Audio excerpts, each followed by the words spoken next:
Hi, so today's question is, how should I start an iPhone repair business at 13 and what parts vendor should I buy from? So, first things first, because I actually did try to start a business when I was very, very young. I was about 9 years old and I wanted to move away from my parents and I did not know how. I did not know how to make money. So what I did was I washed bikes as much as I could. I washed bikes, I would clean yards, I would shovel, I did everything I could to make 50 bucks. I figured 50 bucks would allow me to order some mod chips from this guy on IRC and I actually wound up mailing the money in an envelope wrapped in a napkin like a moron and getting them, and to get a mail order soldering iron delivered to another guy on the block that lived on the block so that my parents wouldn't know what I was doing. Now what I would suggest is that you do something similar. So the first things first when it comes to what I need to get an iPhone repair business started, you need parts. For this, you need money. If you're an adult and you have a job, this is very, very easy because all you have to do is reach into your bank account or use your credit card, buy parts from a vendor, and then go off and start marketing. This is not that easy for you because as a 13-year-old, you start with $0. Also, a 13-year-old is not allowed to have a credit card, which makes it very, very hard. Again, if I could have just ordered something using a credit card, it would have made my life a lot easier. I was not allowed to have a credit card or a bank card until I was 18 years old. When I was younger, I was not limited to what do I want to get based on what I can actually pay for. I was limited to what can I get that my mother, who is a lunatic, will allow me to buy. My mother did not want me to buy anything. It didn't matter how much money I saved. I spent $10 on a shirt. She's going to ask me, why did you spend $10 on a shirt? What a waste of money that is. Why did you spend on a shirt? What do you need this for? Is this really working? She would find reason and fault with everything, which is one of the reasons that I tried my best as a 9-year-old to leave. Unfortunately, I failed until I was 17. But point is, you cannot go to your parents and say, hey, I want to buy these parts because, at least from my experience, okay, again, I'm coming from the experience of a kid who had a parent who was completely unsupportive of everything that I wanted to do over the course of my life and who told me why everything I would try to do with my life would fail. So what I am coming from is the base of you need your own freedom.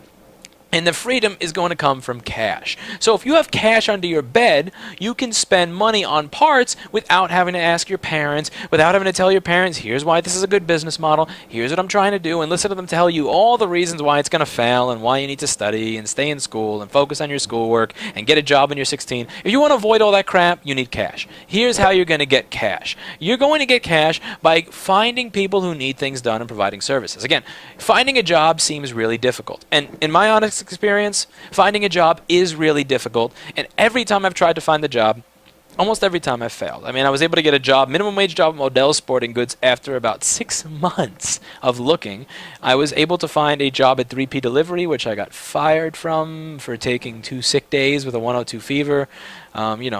Finding a job is not easy. It really is not easy to get a job. It's very easy to get people to pay you to perform a service that they need done. It's very easy to hustle up your own work, but it's very hard to get an actual job. So what I suggest you do is if you're in a suburban neighborhood or if you live in an apartment complex, knock on every single door and tell people, what can I do for you to get $5 or $10? Like, what can I do for you to get $10? So what I did is I noticed that a lot of people in my neighborhood had bikes, so I knocked on every single door. I would actually go into the side of the house and see if they had bikes in the side chained up, and if they had a bike, I'd say, I will wash your bike for $1. Truly, I had taken dish soap when my mother fell asleep, so I took her dish soap and I took it outside because, again, I couldn't buy dish soap. I'm a kid. I have no money. I have no resources. And I said, I will wash your bike for $1. And I went to everybody's house and did this.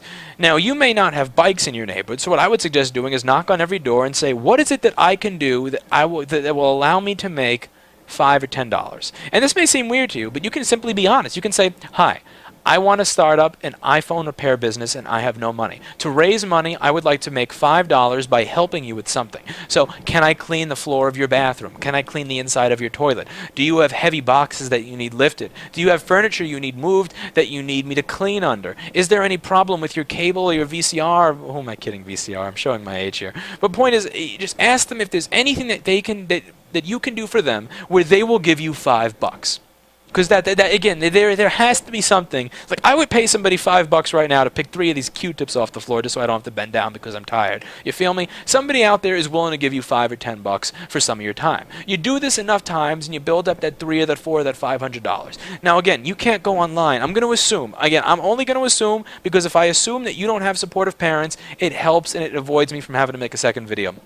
If you don't have supportive parents, find a local iPhone parts supplier. So what I'm going to suggest you do is go online, join these cell phone repair forums. There's a lot of them on Facebook. A lot of them are filled with complete fucking idiots, but there are going to be helpful people on them. And ask, say, I'm in this area. This is where I live. Is there anybody who sells iPhone screens in this area? Anybody at all? I can pay cash and I can meet you. Find somebody who will sell them to you locally and see if you can even bum a few screwdrivers off of them. Because again, I'm assuming no credit card and I'm assuming no help from parents. I'm assuming that you cannot go to KC Tool Co. or eBay and just buy a screwdriver. See if you can get some of that too. Watch as much on YouTube as you can and learn as much as you can and try to find a friend with a broken phone and tell them I will fix your phone for the cost of the part.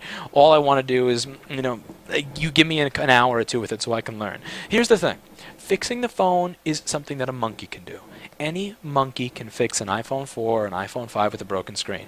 This is not rocket science. Fixing the boards on them is hard. Resetting, creating iOS, encoding iOS is hard. But taking the old screen off and putting the new one on is something that a monkey can do. It does not require a genius. What requires genius is creating a business model that is sustainable. Actually, I shouldn't say that. It just requires basic common sense, and that's something that so many people no longer have. So what you're going to do is you're going to do the best job possible by everybody you meet.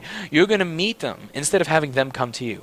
You're going to be on time or 5 minutes early. You're going to be kind and courteous. If they have any concerns about your work, you're going to address them. If they go, well, do you have to keep the phone? No. You're going to have parts in stock. If they're concerned about time, say you'll meet them here or there or whatever. If they're concerned about you meeting them at their home, say we can meet at this Starbucks or we can meet at this restaurant or we can meet at this deli, wherever it is. Meet every single one of their concerns with a productive and actionable answer. Don't meet their concerns with paranoia, with distrust, with negativity, with arguing, with blah. Meet their concerns with an honest answer that is going to make them feel comfortable. Leave them with no reason to not feel comfortable using you. One of your concerns may be as a 13-year-old that people are going to trust you less than the store. Let me tell you something. People still have distrust for the store. I've been doing electronics rework for 17 years. I've had this store here for about 3 years. It's been a retail facility for about 3 years. I still have people walking in every single day who are paranoid about this, that, and the other. Paranoia is going to come from how people feel about you, how you project your services, where you're located. So I'm in Manhattan in a retail store, so the first thought everybody's going to have is I'm getting ripped off because that's what happens in Manhattan at most retail stores.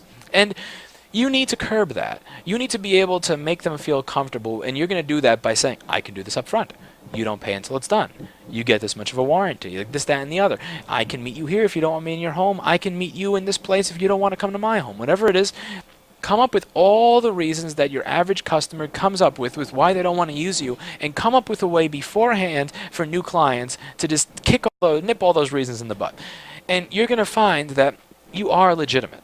When if a cell phone store says, I have to order this part, it will take 2 days, and they have certifications, and a technician with a PhD and beautiful storefront and everything, and licenses and insurance, they seem less legitimate to the customer than you if you tell the customer, I can meet you right now and fix it in 10 minutes.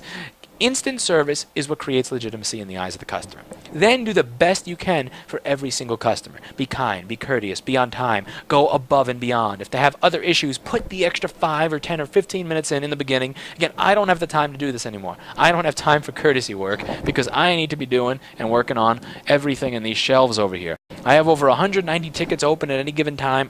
Courtesy work is something I don't have time for anymore, but this is where you're going to come in, and this is where you're going to come in to start kicking my ass, is by offering courtesy service to all these people where I don't have the time to offer that courtesy service. Offer that courtesy service, go above and beyond to help them. Go answer questions after you're done fixing their phone about service, and show them how they can save money on service. If they're using AT&T, show them how they can use H2O. If they use T-Mobile, show them how they can use Simple Mobile. Whatever it is you do, show them how to save money, show them how to better enjoy the device, and just put the little additive touches in that make you separate from everybody else. Treat them like real human beings, and people will come to you. If you continuously do good work, they'll come to you. Again, don't be the fucking moron like the people on these dumbass cell phone repair forums that are like, that are taking phones to Apple and adding their $100 charges on top, that are buying phones that are fucking stolen, knowing they're stolen, fixing ESNs and selling it to the next guy who's probably going to wind up in jail when, they find out that he has a stolen phone. Don't do this dumbass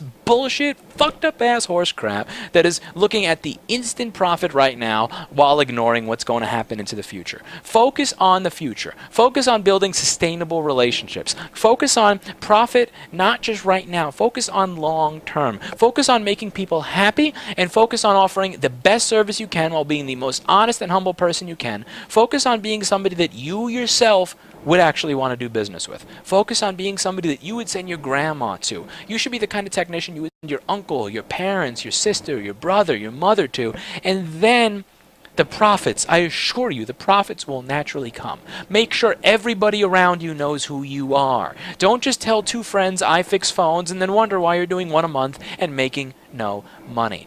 Put signs up as everywhere you can. Put ads on Craigslist, Backpage, Kijiji. Put them up at your local school. Ask if there's a way that you can put them up at your local school. Ask if there's a way that you could create a club at your school. I wasn't much into clubs because I personally didn't get along with kids my age, and at 26 I still don't get along with people my age. It's something that's just probably going to follow me my whole life. But you're probably not like that. You're probably a naturally social person. You're probably somebody who can actually get along with other people, which is something that I, again, am just not that great at.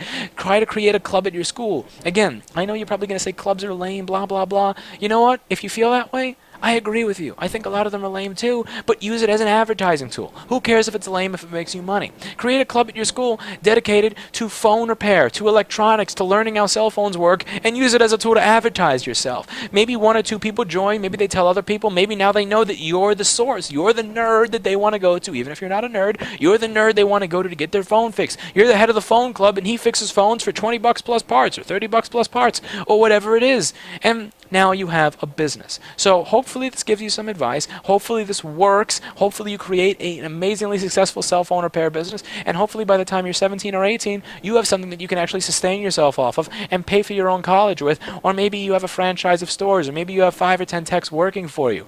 Or maybe you have a YouTube channel with 3,000 subscribers that causes people from around the world to send their broken motherboards to you instead of their other local jackass. Who knows? It worked for me. It may work for you. Best of luck. If you have any other questions, leave them in the comments and I will answer them as I can.